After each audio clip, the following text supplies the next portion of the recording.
ఆ ఒక్క మాటతో లేచి 2 జేబుల్లో చేతులు పెట్టుకుని నడుచుకుంటూ వెళ్ళిపోతున్నాను. నేను ఎక్కడికి వెళ్తాను కూడా నాకు తెలియదు. కామెడీ ఉంటే కొద్దిసేపు నవ్వుకుందామని మిత్రమండలికి వెళ్తే ఏం టార్చర్ ఇచ్చారండి.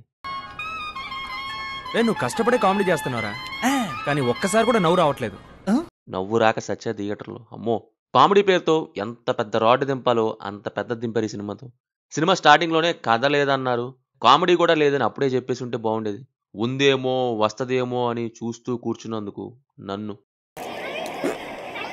ఇది అచ్చా క్వాలిటీ సాబ్, మేడ్ ఇన్ తైవాన్. లెదరేగా? అవును సాబ్. ఓ 10 పెట్టుకోవడానికి 10 ఎందుకు సాబ్? పెట్టుకోవటానికి కాదు. కామెడీ ఫిల్మ్ అంటే ఉండాల్సింది ఒకే ఒకటే కామెడీ.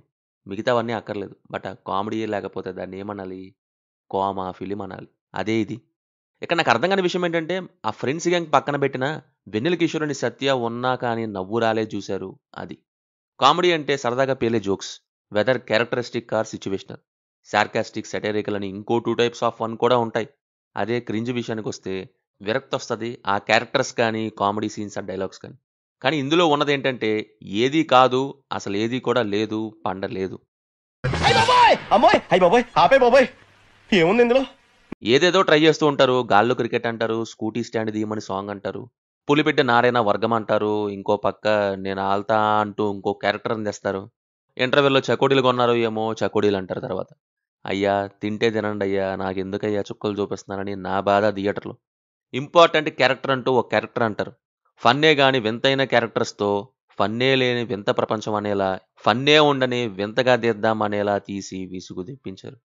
పాయింట్ ఏంటంటే ఆలోచించాల్సింది ఇంపార్టెంట్ క్యారెక్టర్ అనేలాంటి వింత కాదు, అది ఫన్నీగా ఉందా లేదా అని.